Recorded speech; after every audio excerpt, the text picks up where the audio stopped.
take it. Take my heart and please don't break it. Love was made for me and you.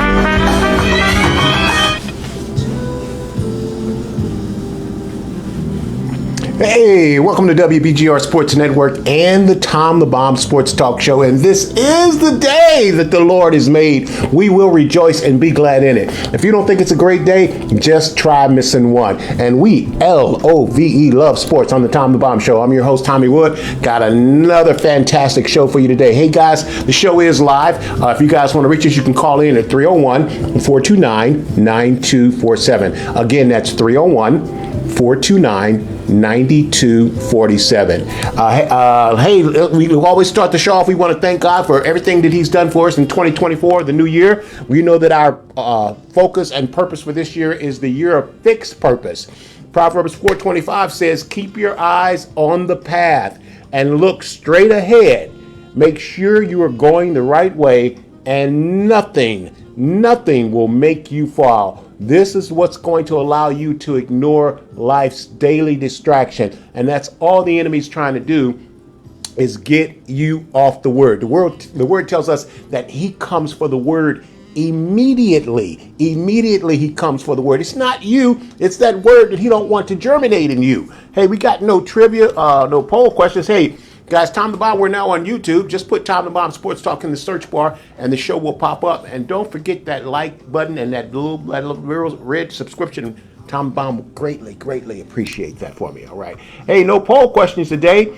Hey, gang, what are we watching tonight? You guys know what we're watching tonight. My San Francisco 49ers are taking on Aaron Rodgers and the New York Jets, Jets. Who you guys like, Niners or Jets? We're going to get to that later on in the show, but that's what we're watching tonight on ESPN at 8:20 p.m. Eastern. That's going to be on. That's what we're watching tonight. Hey, man, I hate to start the show off like this, okay? But, you know, it's newsworthy, so we kind of got to do it.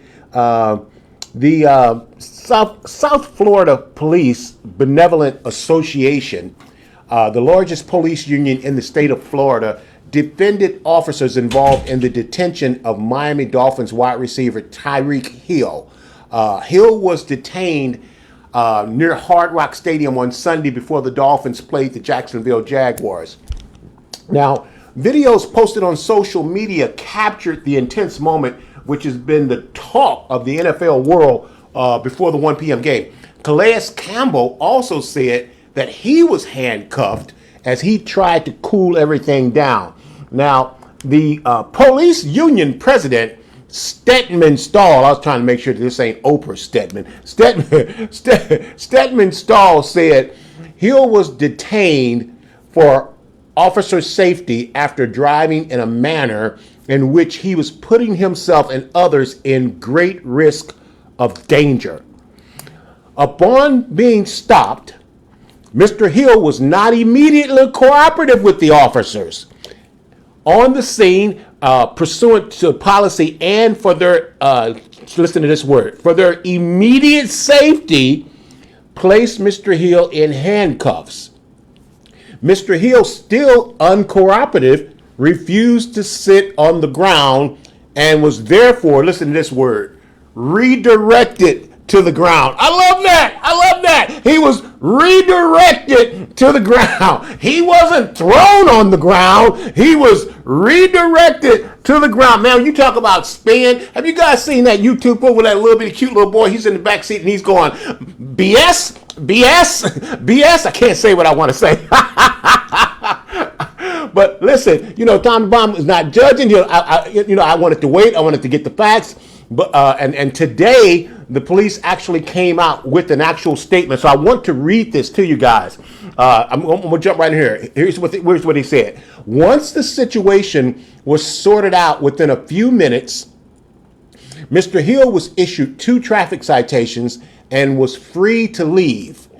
We would like to stress to the community to use this as an opportunity to remember that it's always best to obey lawful police commands first and complain later. Tom the Bomb is in 1,000% agreement with that statement.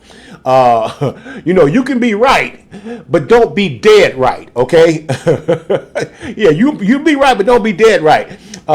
Getting back to the statement, we have worked hard across all communities to bridge the gap between what people believe law enforcement should and can do, and will continue to do so. In this case, while we are confident in the actions that led to the stop of Mr. Hill, as with any investigations, we will wait for all the facts to come out, along with any expectations Mr. Hill may have for his actions that initiated this unfortunate incident. Okay, that's their statement. So, also we want to mention that the police officer involved in the detention was placed on administrative duties. Means he's still getting paid though. Hill's agent Drew Rosenhaus called the incident completely unacceptable and Tyreek Hill didn't deserve to be treated the way the police treated him and involved. Tyreek's legal team will be pursuing this matter on Tyreek's behalf, and I'm sure they will consider taking legal actions. You better believe they're taking them. And here's what Tyreek had to say about it. Tyreek said, "I have no idea why the police placed him in handcuffs. I wasn't disrespectful because my mom didn't raise me to be that way. I didn't cuss. I didn't do none of that. I'm still trying to figure it out, man." And then he goes on to make an interesting point. What if he wasn't Tyreek Hill? What if he was just another African American young man pulled over? We've talked about this in the past. We've had just too many to count incidents in the past. With people getting shot, killed. Head on your neck till you can't tell you right. Come on, we been through that with the George incident, and man, it's 2024, and we're still dealing with this, man. This country is so divided, man. Listen, man, we need Jesus more than ever right now, man. A country divided is going to fall, man. And we got to get past that red states and blue states. We got to get past that. We got to get past that I'm going to support my political party, right or wrong. No. What happened to doing the right thing for America, man? And and listen, as African Americans, they know. And here's the thing. Let me just say this. Okay, they pulled him over for speeding. Maybe he was rushing to get to the to the game, to the stadium. And here's the deal. Let's assume, we make an assumption, let's assume that Tyreek was uncooperative. They said he didn't want to roll down the window. That's probably what they're talking about, him being uncooperative, not wanting to roll down the window. But here's the deal, man. You just gotta obey, man. Just like the officer said, you have to obey the First Amendment because they're not right, and we know they're not right. And they always talking about one bad apple. Oh, come on, man. Ain't no one bad apple. How about a million apples? Now, and don't get me wrong, I have a lot of friends that are police officers, and there's more good police officers than there are bad police officers. But it ain't no one bad apple. Come on now. It ain't no one bad apple, okay? And it's like, we just got to get paid. What's you guys' thoughts on this, man? Man, when you get pulled over, you just got to get through the traffic stop alive. That's it, man. Do what the officer says. Cooperate. Have your driver's license and your insurance stuff out. Keep your hands where they can be seen. Don't make no quick movements, man. I'm reaching for my license. No. Have your license and registration and insurance out before he gets to the car, man. Because like the police officer said, like Stedman said, obey, and then you can complain later. There's a saying, you want to be right, but you don't want to be dead, right? And you just got to get through these stops when you get pulled over, because it's just going to happen, man. And here's the thing, man. They knew who they pulled over, man. Come on, man. First of all, he's got an exotic $250,000, $300,000 car. Now, if you've ever been to Miami, then you know that ain't no big deal because in Miami they're a dime a dozen, man.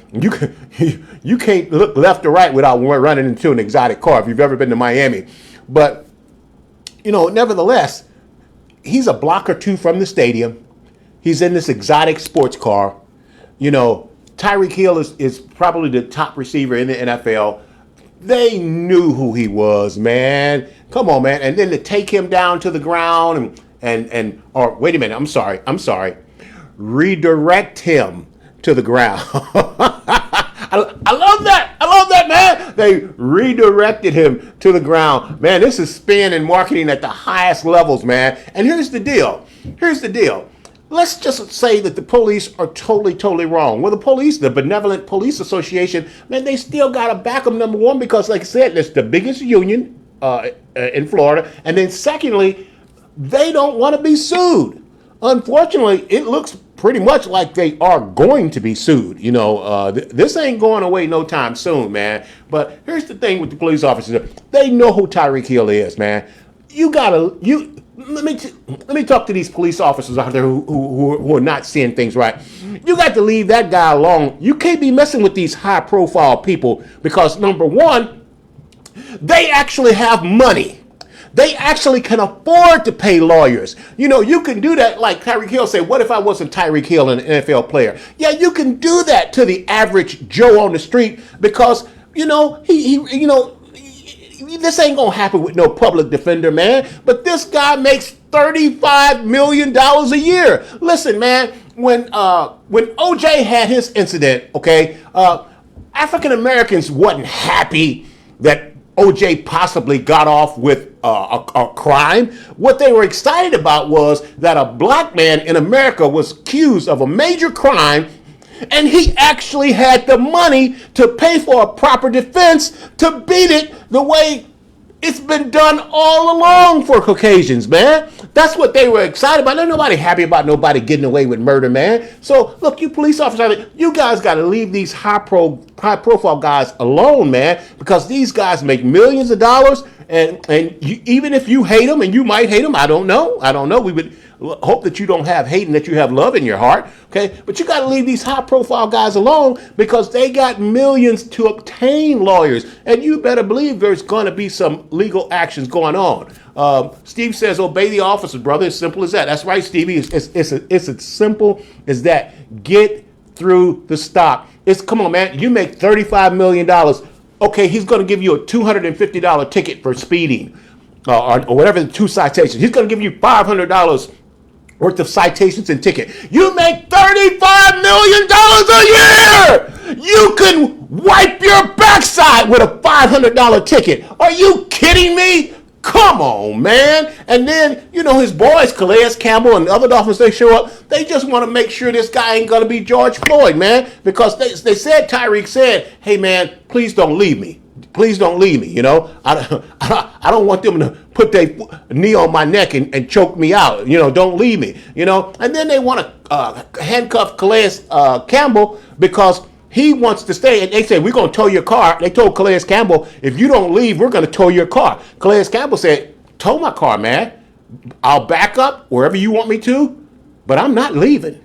I'm not doing anything wrong, and you can't make me leave because I'm not going to let you put your knee on my boy and choke him out. That's not going to happen, okay? So, man, you guys got to leave these high profile. God forbid, you shouldn't be doing it to nobody, man. But, man, we all need, there's a saying that it's coming soon on the Tom the Bomb t-shirt.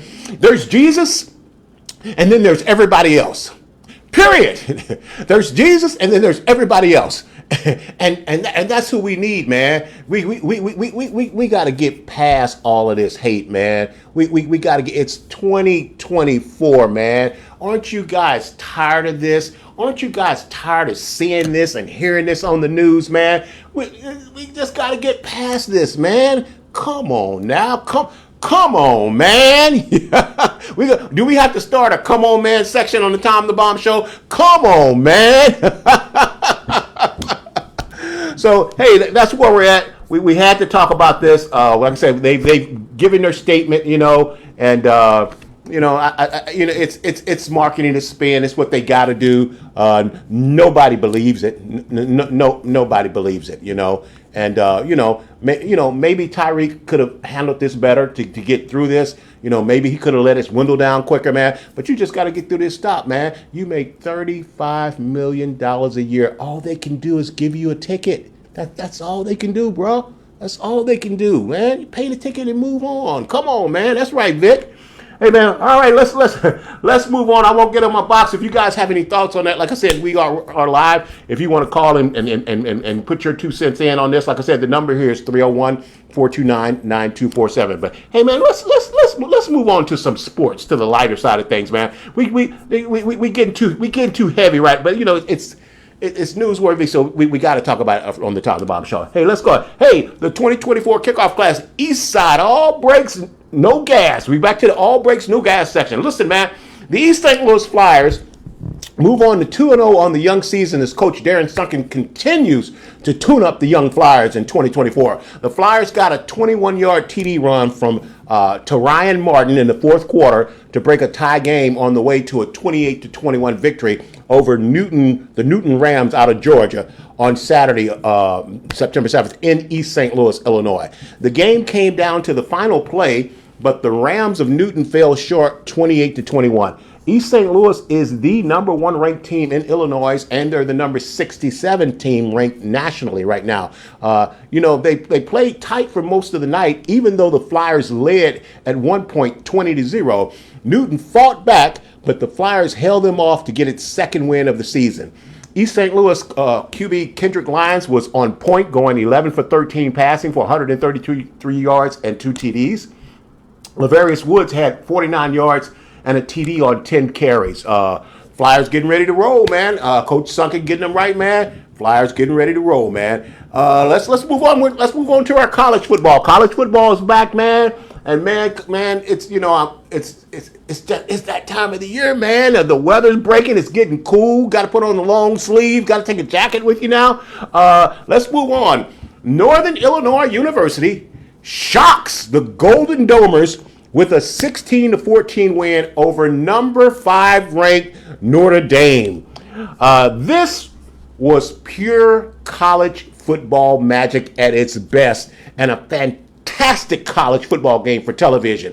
It was a tight game throughout that crescendoed into an electric finish. Trailing 14-13 with 6 minutes to play, Northern Illinois intercepted Notre Dame's Riley Leonard, then consumed 5 minutes and 24 seconds in moving 31 yards in 11 plays, overcoming a controversial spot to drill a 35-yard field goal with 31 seconds to play. Notre Dame's 62-yard field goal at the end was blocked by the special teams. Man, this game was a failure of epic proportions on so many fronts for the University of Notre Dame. And I personally think this is going to cost Notre Dame's head coach, Marcus Freeman, his job. The Northern Illinois Huskies ran into Notre Dame Stadium and punched the Irish right in the mouth and took their lunch money like Jerome did Curtis on the golf course.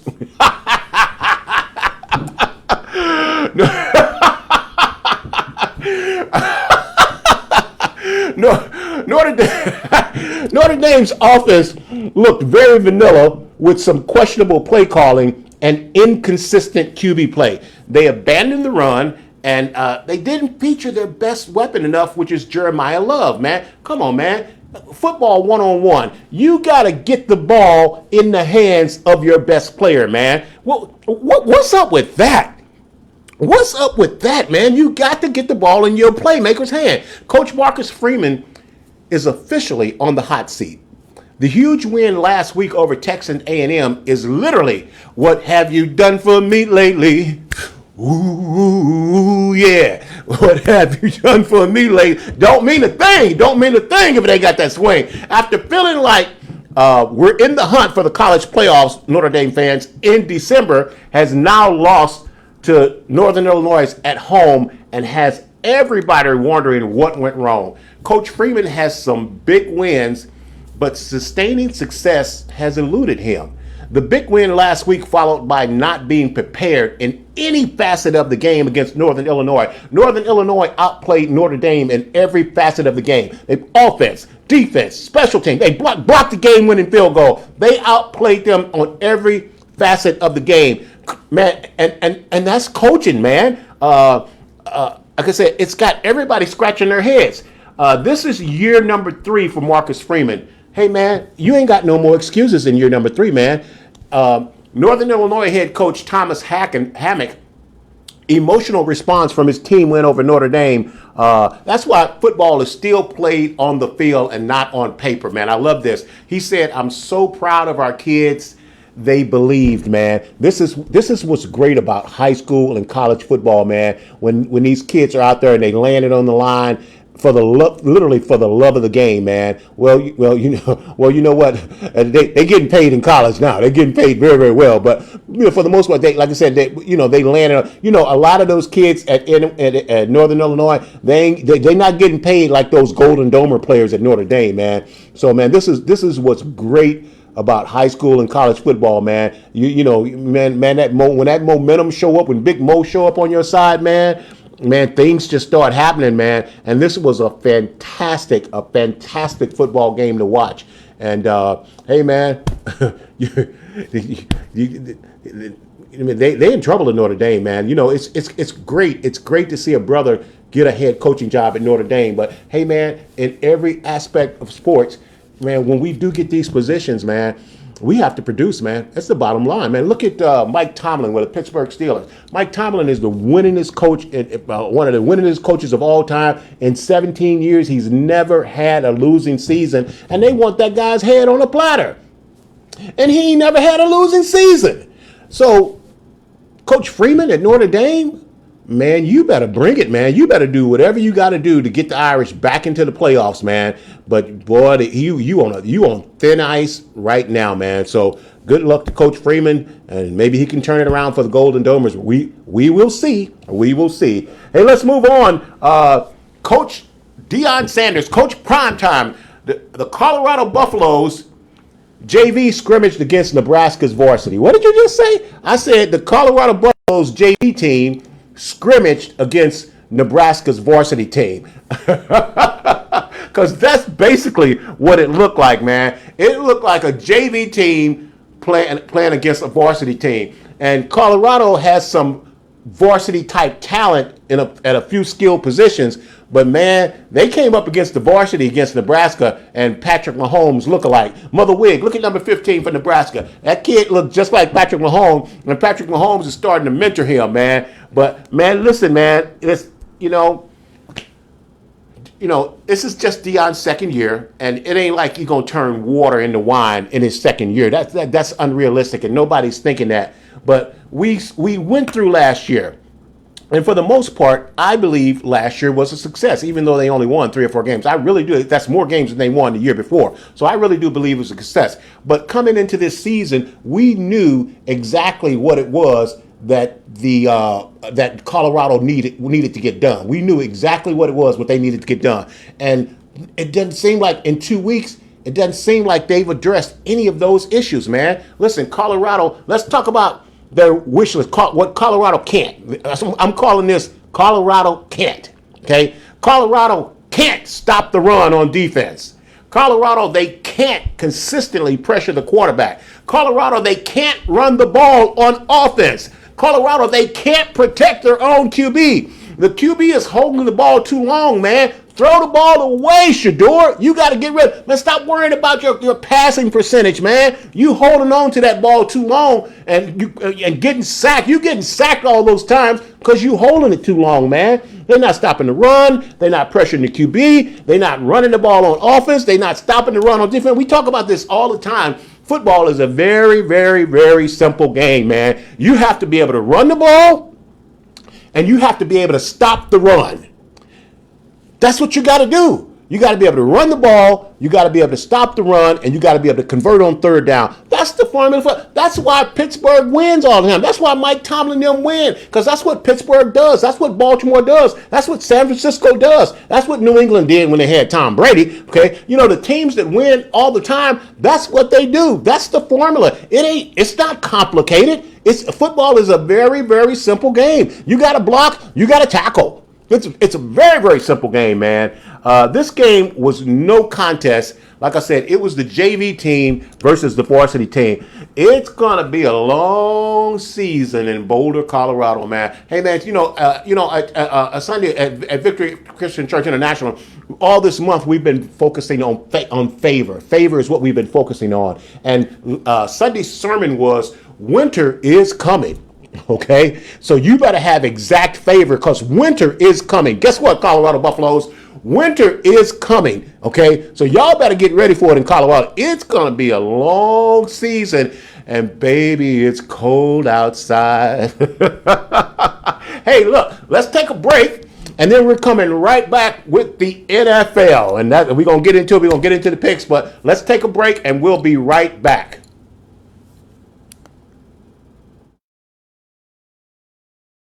When it comes to cost and quality, you simply cannot do better than Window Nation. For about half the cost of national brands, you get equal if not better quality, saving you thousands of dollars. Right now, get 2 free windows with every 2 you buy. There's no limit. Plus, put no money down, make no payments, and pay no interest for 24 months. Get a free in-home estimate and we'll give you a free gas card. Go to windownation.com for additional details or call 866-95-NATION.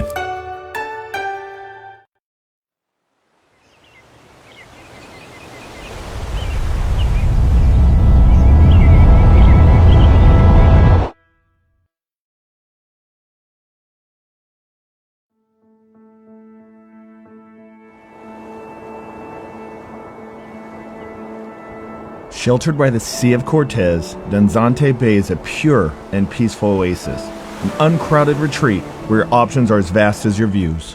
If you're seeking a vacation that defines luxury and the true relaxation, look no further than Villa del Palmar at the islands of Loreto.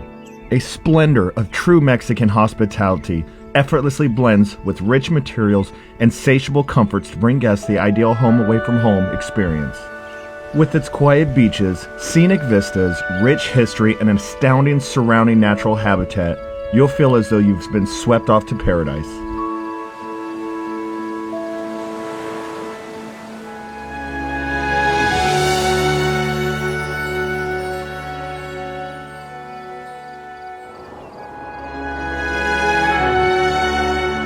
Not to be outdone, Reese Jones has crafted TPC Danzante Bay, a brilliant, multi-themed 18-hole golf course that runs over and through valleys, arroyos, dunes, and foothills.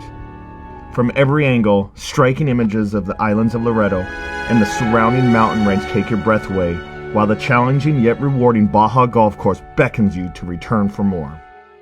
It is an honor and my pleasure to welcome you to the world's most beautiful sunset and so much more.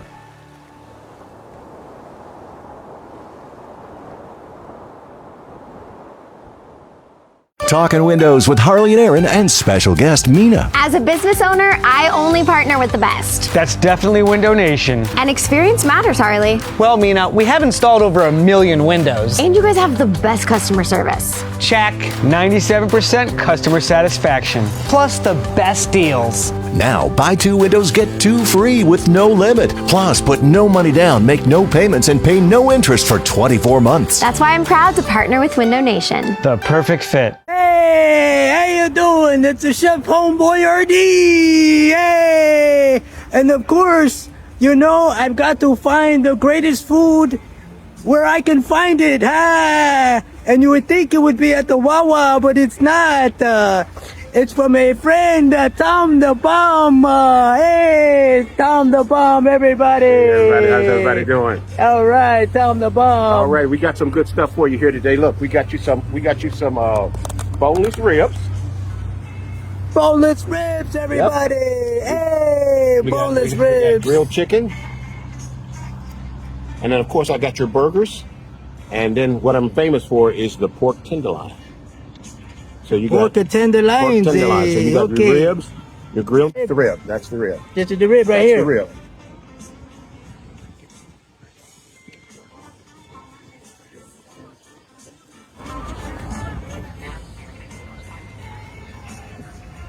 I like the rib. Hey, the rib is better than the chicken, but I think I like the flavor of the smokiness of the chicken. But it's really good. All of it is really good. Hey, I always take ribs over chicken, don't you? Tom the Bomb like ribs over chicken. ribs over chicken. Hey, that's all the time we have here. Hey, don't forget to check out the Tom the Bomb Show on YouTube. Just go to YouTube, put Tom the Bomb Sports Talk in, and you'll get everything right there on YouTube. And do me a favor and subscribe, hit that button. Tom the Bomb, appreciate it. And we're back. Hey man, did you guys enjoy yesterday, week 1 in the NFL? Man, I had such a good time with my big brother Nat Wood. Man, we fellowshipped. It was awesome. The food was great. The games were fantastic, man. I just enjoyed it all evening, man. So let's jump into NFL week 1 and let's go over the results. Let's start off with game 1.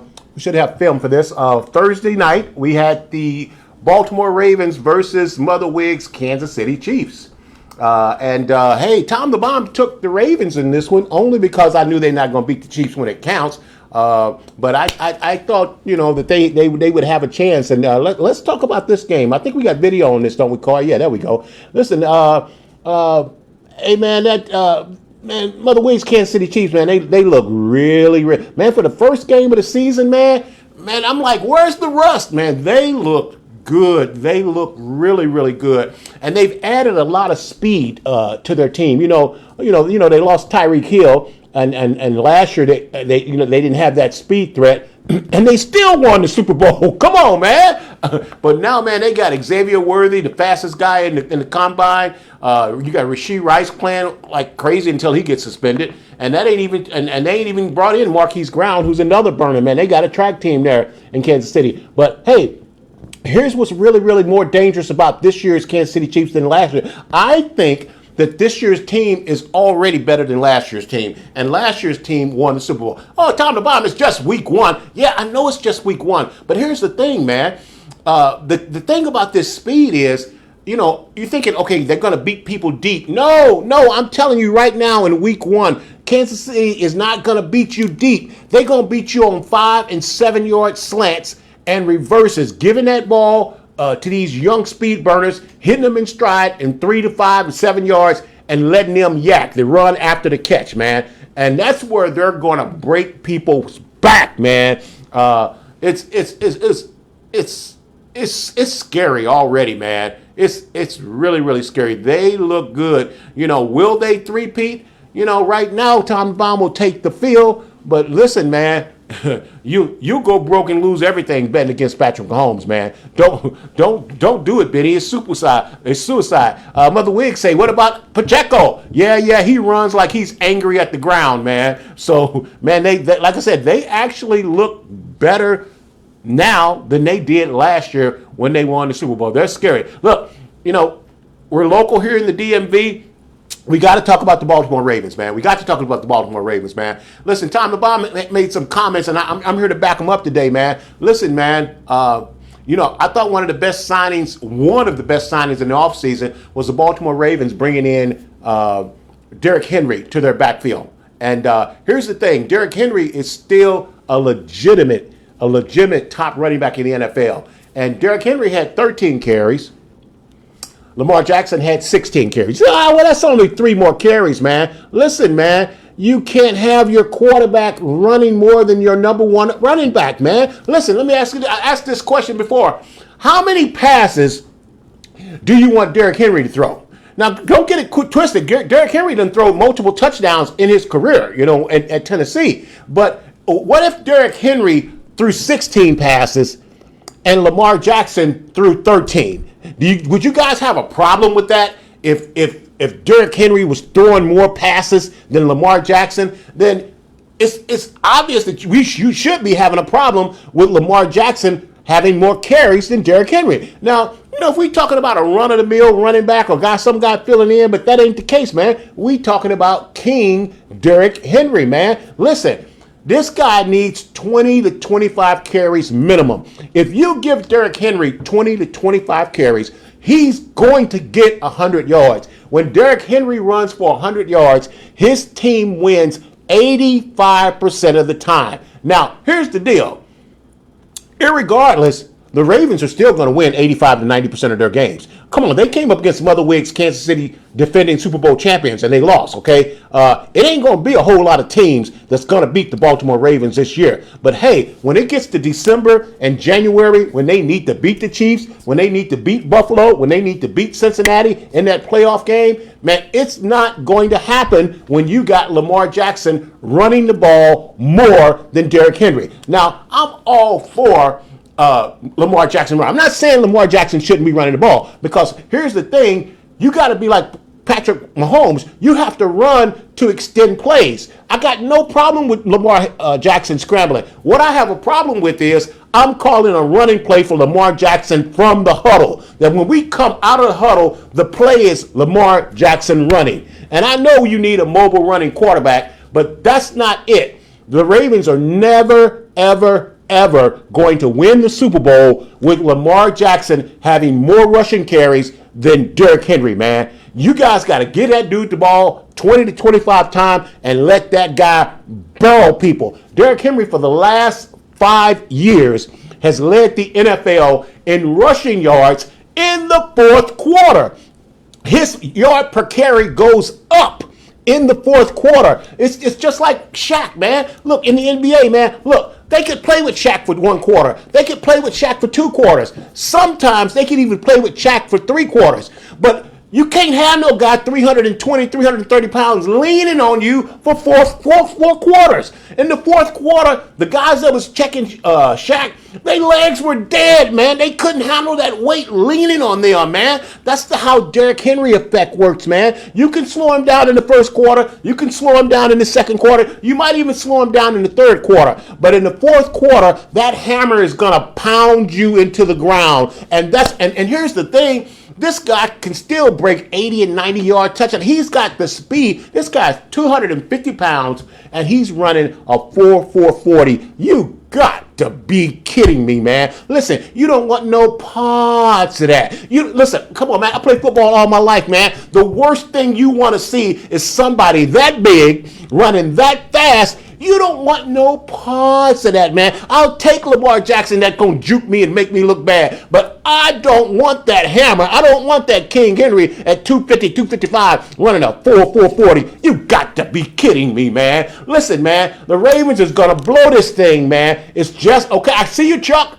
I know it's just week 1. But like I'm saying, the Ravens going to win 85 to 90% of the game. Come on, man, look at the schedule. Who do you think going to beat the Ravens right now? Okay, they lost to the Chiefs, but it ain't that many teams that's going to beat the Ravens. So what I'm afraid of is that they're going to mosey through the season, have a 13-3, 13-3, 13-4, or 14-3, whatever it is, 14-3, or 15-2. They might even, heck, they might even be 16-1. But then they're going to get to December and January, and they're going to run into Mother Wigs, Kansas City Chiefs. And what's going to happen to a Mother Wig?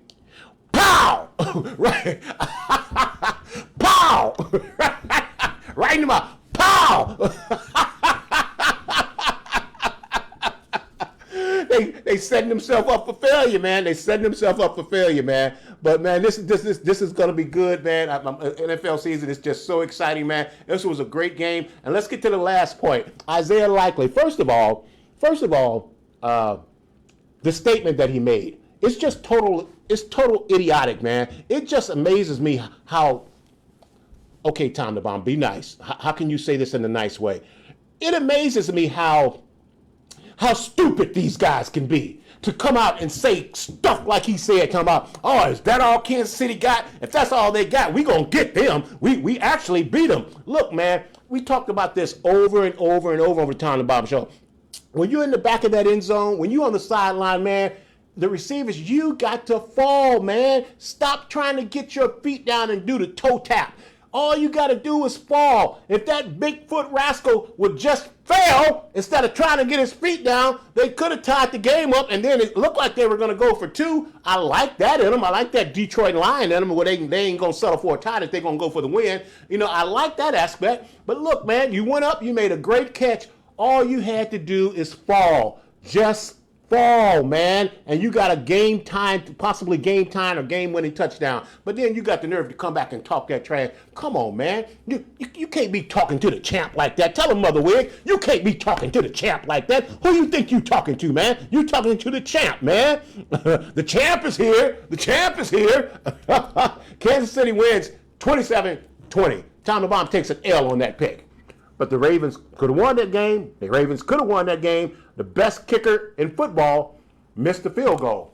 You got some funny things going on. Let's move on to our next game. We had the Green Bay Packers versus the Philadelphia Eagles. Tom the Bomb nailed this one. Everybody falling in love with the Green Bay Packers, man. But I'm going to tell you something, man. That's still a good football team in Philadelphia, man. And you talk about a good game, man. This was a great game, man. You know, they say, well, Philadelphia just disappeared at the end of the season. They started off 10-1, and then they fell off the cliff. Yes, they did. But guess what? They have Saquon Barkley now, man. And did Saquon Barkley show out, or did Saquon Barkley show out? Come on, man. Philly going to be tough, man. Philly going to be tough this year. I see them coming out of the East winning. I mean, who they got to beat? The Dallas Cowgirls? Yeah, we won't get into that later. But Philadelphia wins 34-29. The big thing, the really, really big loss was the injury to Jordan Love. He's got a sprained MCL. They say he's going to miss at least 3 to 4 weeks.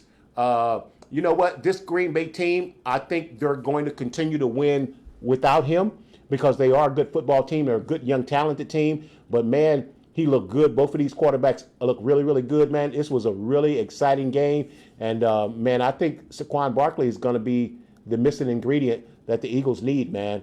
This football season is going to be so good. It's going to be so exciting. And yes, Chuck, I see that message. Yeah, LJ did miss wide open receivers. Yeah, he did. And that's the thing too, man. I'm swapping games, but I just saw your message, Chuck. I really do love Lamar Jackson. I really, really do, man. But, man, that guy's got to work on his fundamentals, man. He's got a great arm, but I see him throwing off his back foot too much. And when you throw off your back foot, your balls will sail on you. That's why you see Lamar Jackson overthrowing and missing people, man. You know, I talked with Nat Wood and I had this conversation yesterday. It's great if your quarterback has a rocket arm, but it's more important that your quarterback be accurate than have a rocket arm. Come on, man. Joe Montana, the GOAT. Joe Montana didn't have no strong arm, man, but that dude was accurate, man. And Lamar needs to work on his fundamentals, man. They're getting better, but they need to get better. I like both of these quarterbacks in this game, Jordan Love and Jalen Hurts, man. But we'll see how long that Jordan Love stays out. It was a good game. It was an exciting game. Tom the Bomb got the W on this one. Tom the Bomb told you to take the Eagles. The Eagles pulled it out. Let's move on to our next game. Our next game was the Carolina Panthers versus the New Orleans Saints. And the New Orleans Saints opened up a can on the Carolina Panthers, 47-10. This was to be as expected. We talked about Young, the quarterback for Carolina. He just really doesn't have any help there, man. New Orleans abused this guy. They abused this team. It's I think the Carolina Panthers are in the same boat that the Colorado Buffaloes are in. Winter is coming, Carolina, and it's going to be a cold winter in Carolina, man. They need a lot, man. They need a lot. You know, when you're the number one Heisman Trophy winning quarterback coming out, that's what happens. You ends up going to a team like that. You know, this thing that happened with Caleb Williams, we ain't never seen that before, where a rookie quarterback comes into a stacked team the way he's been stacked. But we'll get to that in a minute. But the Saints prevail 47-10. Let's move on to our next game. Our next game was the Minnesota Vikings versus the New York G-Men. And the Giants should have lost this game just because of the uniforms they had on. Whoever decided for them to wear those uniforms, that guy should be fired right now. Listen, man, that team, when they put those uniforms on and looked at themselves in the mirror, they said, "We gonna lose." Come on, man. You look good. You feel good. You feel good. You play good, man. They put them clown uniforms on and they say, man, we gonna go out here and we gonna play like clowns. And that's exactly what happened, man. The Vikings opened up a can on them 28-6. You gave $40 million to Danny Dimes, and then you wouldn't pay your best player, Saquon Barkley. Man, listen, man, they need to Valentine's Day, everybody in the front office for the New York Giants, they need to line them guys up and just mow them down, man. That's terrible. That's terrible. You're going to give Daniel Jones $40 million, and then you don't want to pay Saquon Barkley, and then you send him to one of your in-rivalry teams. You send him to the Philadelphia Eagles. You don't let him go to nobody in NFC East. Are you kidding me? You let Saquon Barkley go to the Eagles? Man, they should just be lined up, and everybody in the front office, they should be just lined up, and the owner should just go by and smack them all, man. 28-6, the Vikings prevail over the G-Men. Our next game was the New England Patriots versus the Cincinnati Bengals. And to me, this was the biggest upset and biggest disappointment of the day, man. Tom the Bomb had, like everybody, had the Bengals in this game. You know, there's one of the formats that they have. It's called it's like a survival game, where every week you just have to pick one team of the 16 games. You just have to pick one team that you know is going to win. That's it. That's all you got to do. Pick one team, and you say, I know this team is going to win. Listen, man, there's a whole lot of people went out this week because they looked at this game and said, New England Patriots, no offense against Joe Burrow and the Cincinnati Bengals. Jamar Chase is back in the lineup. T. Higgins ain't playing, but they don't need T. Higgins to beat the New England Patriots because the New England Patriots ain't got no offense. And then they go out and lay an egg and lose 16-10 to the Cincinnati Bengals. Man, this is a terrible loss. It's a terrible loss. But I think this is a instance of it's week one and you just played a bad game. Listen, man, when your star players are out and they missed training camp, and Jamar Chase was there, but he wasn't practicing. He had 6 targets. He had 6 catches for 62 yards. But, man, they got to get more out of that, man. Joe Burrow, my fantasy quarterback, man, you got to do better than 169 yards, man. That is just not going to get it done, man. This was a terrible, terrible game. But, you know, the Cincinnati Bengals are traditional slow-starting teams. Next week, they got Mother Wings, Kansas City Chiefs. We're going to talk about that when we get to our picks and prediction. But, boy, they better straighten up and fly right quick, man. But this was a terrible loss. But with that being said, let's give kudos and credit to New England's new coach, Gerard. He did a fantastic job. New England still has a good defense. Hey, man, they did a good job, man. Look, what did New England did? Let me tell you, look what New England did. They ran the ball. They stopped the Bengals from running the ball. They converted on third downs, and they didn't turn the ball over. And guess what? They upset the Bengals. And they got a lot of people out of this tournament now because a lot of people picked the Bengals to win this game, including Tom the Bomb, okay? And the Cincinnati Bengals came up with it. Football's a very simple game, man. You got to block. You got to tackle, you got to run the ball, you got to stop the run, you got to convert on third down. That's it. That's the formula. That's what Pittsburgh, that's what New England, that's what San Francisco, that's what Pittsburgh, Baltimore, that's what they've been doing all of those years. That's why those are winning organizations. Look at the organizations that never win. They don't do that. They don't do that. All right, let's move on. Our next game was the Pittsburgh Steelers versus the Atlanta Falcons. Okay, this was another one. Tom Bomb had the Falcons like a lot of people in this one, and the Pittsburgh Steelers kicked 6 field goals for 18 points. But hey, what did Pittsburgh do? They stopped the run, they ran the ball, they controlled the clock, they got in scoring position, and they kicked field goals. Man, that's old school football right there. That's 3 yards and a cloud of dust, and kick the field goal, get off the field, give it back to your defense, let the defense shut them down. You get the ball, cloud of dust, 3 or 4 yards, you kick another field goal. Man, that's textbook Pittsburgh Steeler football. So what do you guys think with Justin Fields starting over Russell Wilson? Okay, Russell Calf was hurt, but hey, man, this is a situation where if Justin, he won. If Justin keeps winning, Russ ain't never gonna get a chance. I heard a guy say on TV, he said, I think this is true. He said Russ went out to get cigarettes and never came home. Listen, man, There's a saying, are you hurt or are you injured? Okay. See, if you hurt, you can still play. If you're injured, you can't play if you're injured. And man, football players every day of the year play hurt because you can't afford to get hurt in the NFL because these guys are professionals. They playing for millions and millions of dollars, man. And it's so many guys that want your job, that want your spot and want your position. And, Russell Williams straining my calf, hitting a sled. You're a quarterback. What you doing hitting the sled anyway, man? What? I'm like, come on, man. We might not never see Russ anymore. He just on a 1-year deal, man. But I think Pittsburgh is going to stick with Justin Fields. Not only that, I think that this was the plan all along, and they wanted the Falcons to game plan for Russell Wilson, and then pop Justin Fields on him so he couldn't be prepared for him. That's what I think, because Mike Tomlin is that good of a coach. He's that smart of a coach.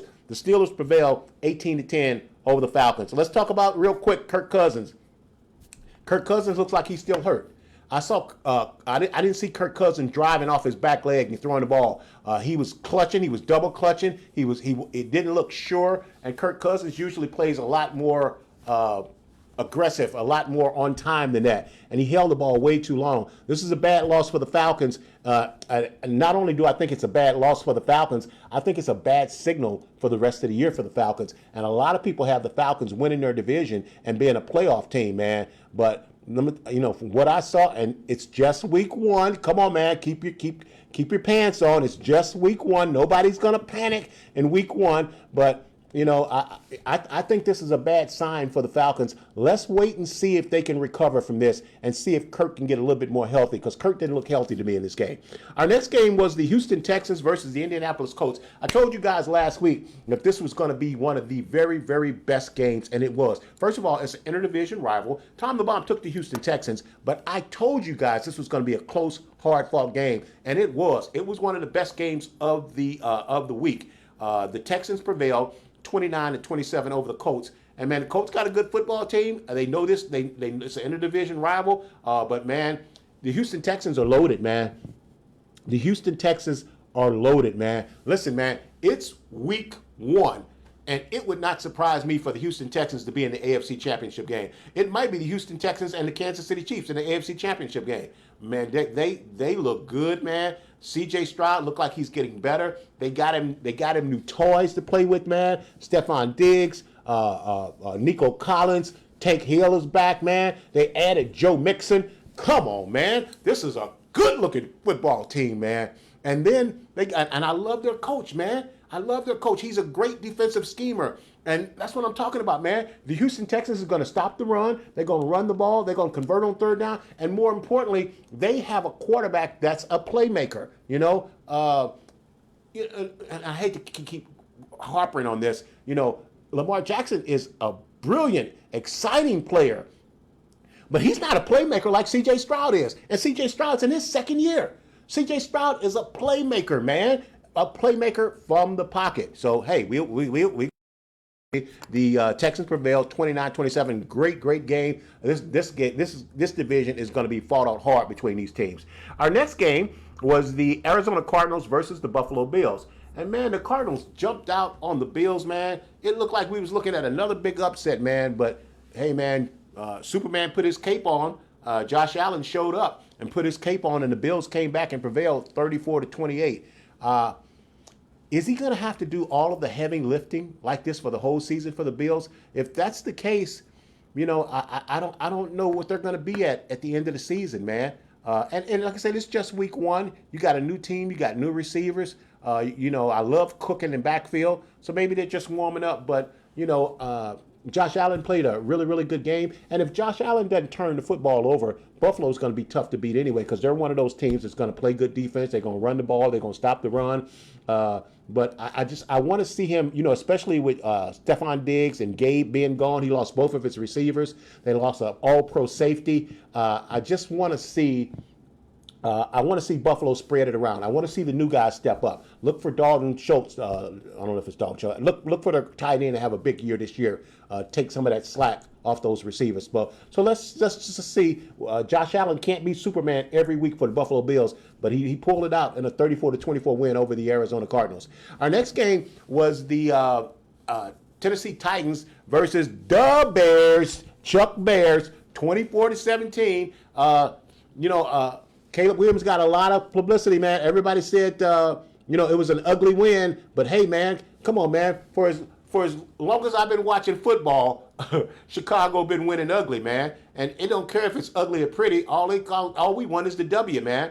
I thought they did a good job. And here's the other thing, too. We talking about rookie quarterbacks in their first game. Man, anytime a rookie quarterback gets a win in his first game, that's a big deal. I think it helped that they were at home. I thought it was great that they didn't ask him to do too much. I think he threw for under 100 yards. But hey, man, they got the W. One of his all-pro or all-world receivers dropped a touchdown for him in the end zone. So, you can talk about that. But you know what? I felt like the Titans had them beat. And the Will Levis, the Tennessee Titans quarterback, I thought he blew this game. I thought Tennessee lost this game more than Chicago won this game. And the stuff that Will Levis did, and I know this is just his second year. He's a second-year quarterback. But, man, the stuff that he did, they should have put him in line with all those New York Giants GM and just smacked him, man, because that was terrible. The pick six that he threw, man, that looked like he was throwing the game on purpose, man. Flicking it underhand 18 yards into the flats late. Come on, man, you never throw to the flats late. You never ever do that, man. So, like I said, I think it's a situation where the Bears, the Titans lost rather than the Bears won. Let's move on and get through them a little bit more quicker.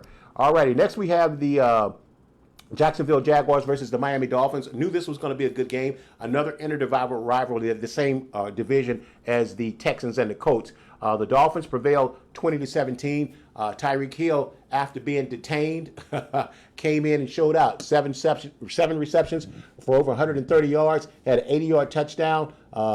The cheetah's legit, man. This guy's still probably the best wide receiver in the NFL right now, man. And the Dolphins prevailed 20-17. Great win. Jacksonville Jaguars lost a tough game.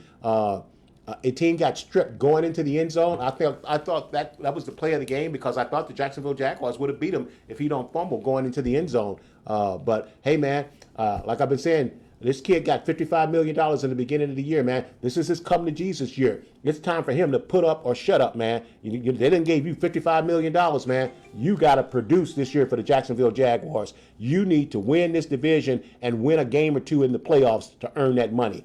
The Dolphins prevailed 20-17. Our next game was the Denver Broncos versus the Seattle Seahawks. You got another rookie quarterback in Bo Nix going into Seattle. Man, Seattle is tough to win for veterans, man. The Seahawks win this game 26-20. It's a no-brainer, okay? The Seahawks win.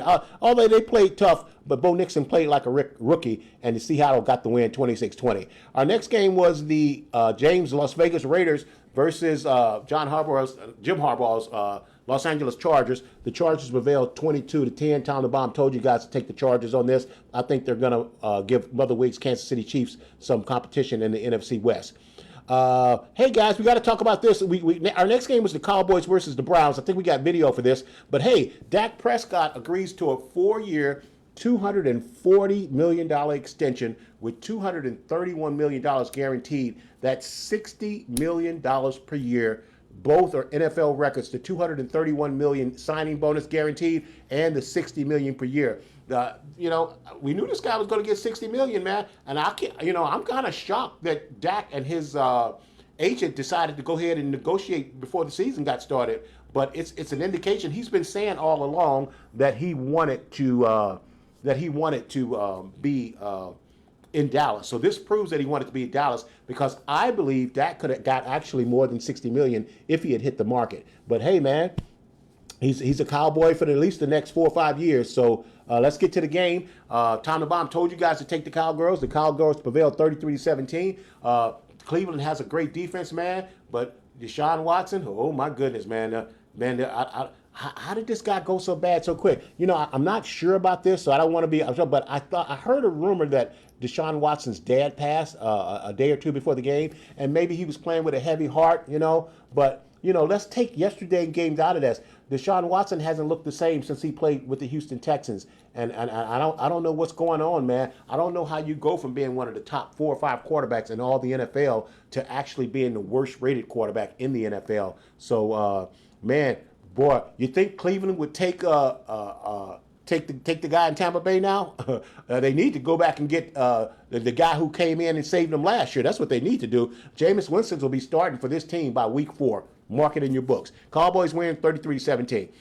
Sunday, our next game, the Washington Commanders versus the Tampa Bay Buccaneers. Now, Tom the Bomb got to apologize to you guys on this because Tom the Bomb was drinking the Kool-Aid. Listen, I have to apologize. You know, Tom the Bomb never, ever, ever picks with his heart. I always try to give it to you guys straight. I have to apologize to you guys because there's no way in the world that I should have took the Washington Commanders in this game. And I did. Don't worry. It won't happen again.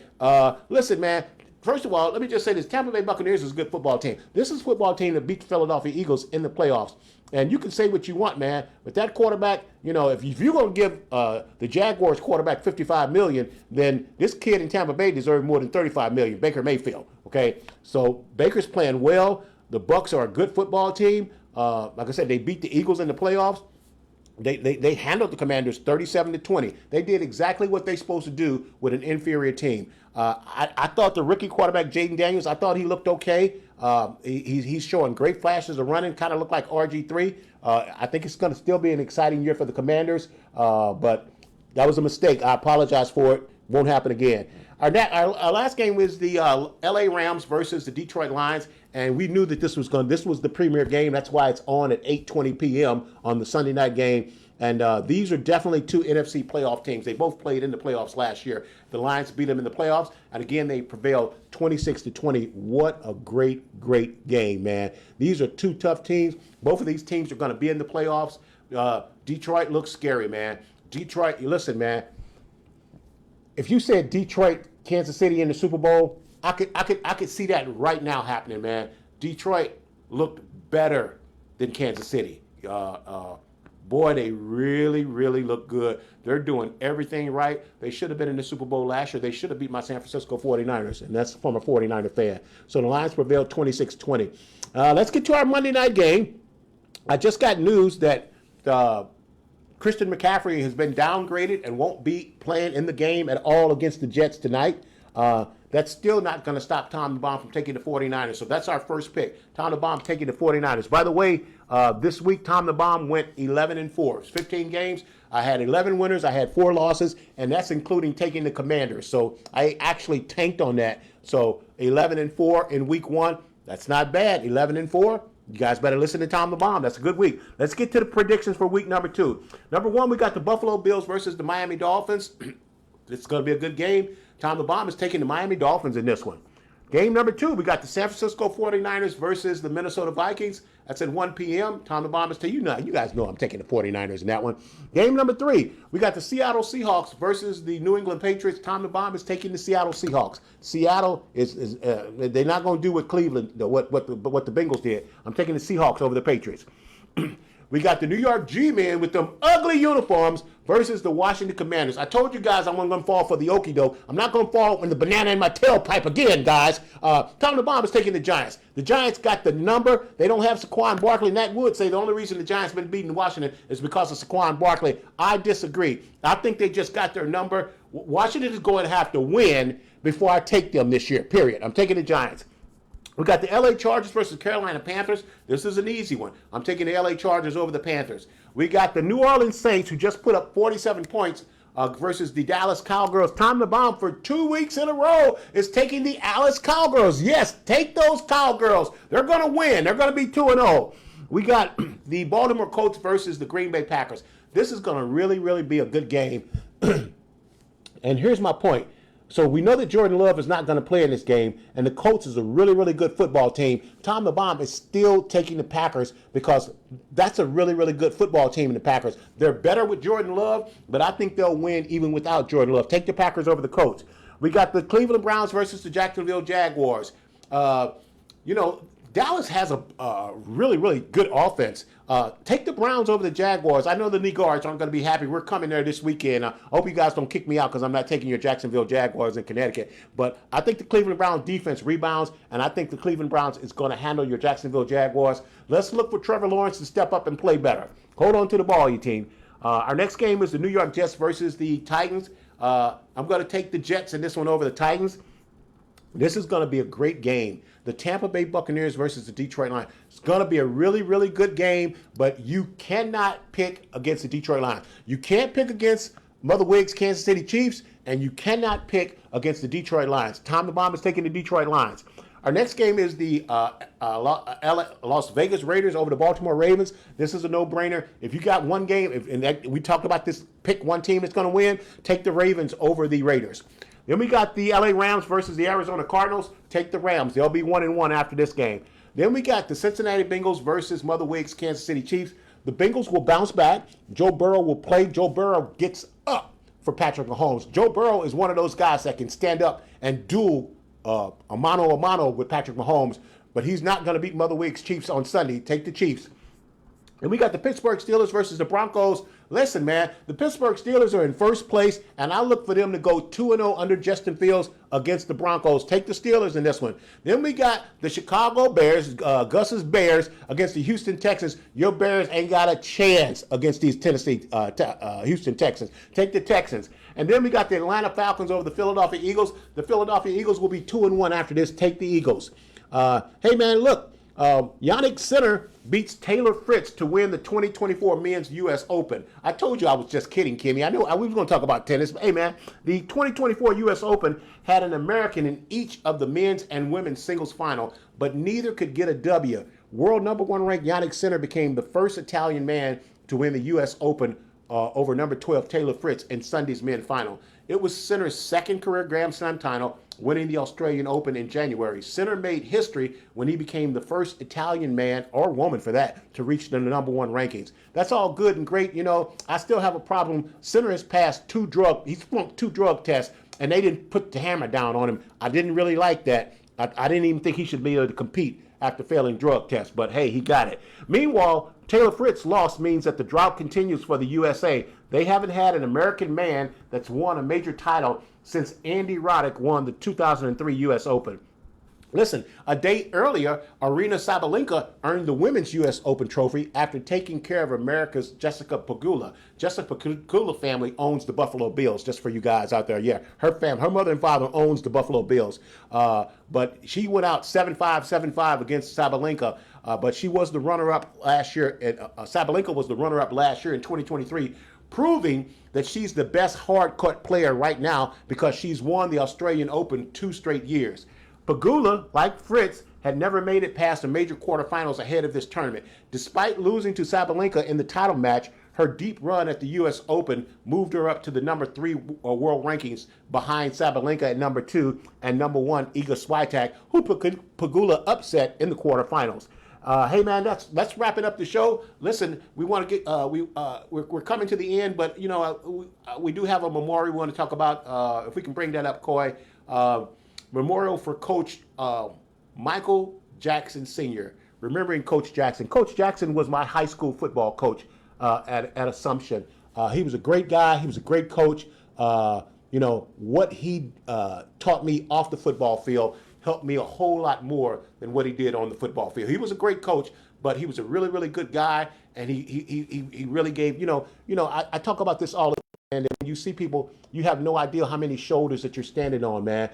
Coach Jackson was a big help to Coach Jim Monken at Assumption. All the players liked him. I think he was a gym teacher also, and he was just a fantastic guy. And we're going to miss Coach Jackson. They're going to be celebrating his wonderful life of Michael Jackson Sr.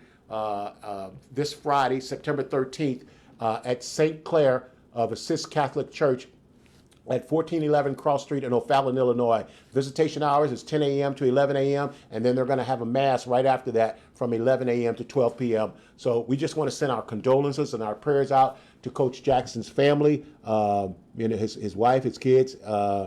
Great guy. He's going to be sorely missed in the community, in the schools, and everywhere that he went. Thank you for being a great guy. Thank you for everything that you did for me personally, Coach Jackson. We love you. We're going to miss you very, very much. Also, hey, remembering the great thespian and the ultimate voice of God and Darth Vader, James Earl Jones passed. Known for his iconic voice in acting and theater, he received 3 Tony Awards and 2 Emmy Awards and a Grammy. Born in Mississippi in 1931 on January 17th, he had a stutter as a child, and boy, he really, really overcame that, man. To be an outstanding actor, outstanding in the theater, a great thespian. Like I said, he's won all the major awards, Tony Awards, Emmy Awards, Grammys. He's going to be greatly missed. A great, great actor, a great guy in the community for African Americans to follow out, a great role model. The memory of both Michael Jackson Sr. and James Earl Jones, both gone too soon. Hey, man, that's our show for the evening. Hey, for a dynamic, in-depth analysis and highlights for the Washington football team and DC sports and more, check out the Washington Sports Stands on Thursdays at 2 p.m. on WVGR with my main man, Felix Bassey. Hey, man, time flies when you're having fun. We're out of time here, but we sure do thank you for spending your time with us. Hey, listen, may the gates of heaven open and pour an abundance of blessings down on you where there won't be room enough to contain it. Remember, if you want it, you got to confess it with your mouth and believe it in your heart that Jesus died on the cross and that he rose on the 3rd day, not a Thursday, just for you. Remember, darkness cannot drive out darkness. Only light can do that. And hate cannot drive out hate. Only love can do that, Stevie. God bless you. We'll see you on the same bat time on the same bat channel. Man, Jesus is coming. We need Jesus. God bless you. You guys have a good evening. Thanks, Vic. Thanks, guys. I'm about to blow up. I'm the bomb and about to blow up. Whoa, whoa, whoa. Everybody sing it out. Whoa, whoa, whoa. Everybody sing it out. Whoa, everybody sing it out. Whoa. Okay, 1 for the money and a 2 for the show, but 3 to be a legend even if I'm old. I ain't chasing nothing, you gon' have to catch me, and if you wanna taste, you gon' have to pay a fee. I'm the bomb and about to blow up. I'm the bomb and about to blow up.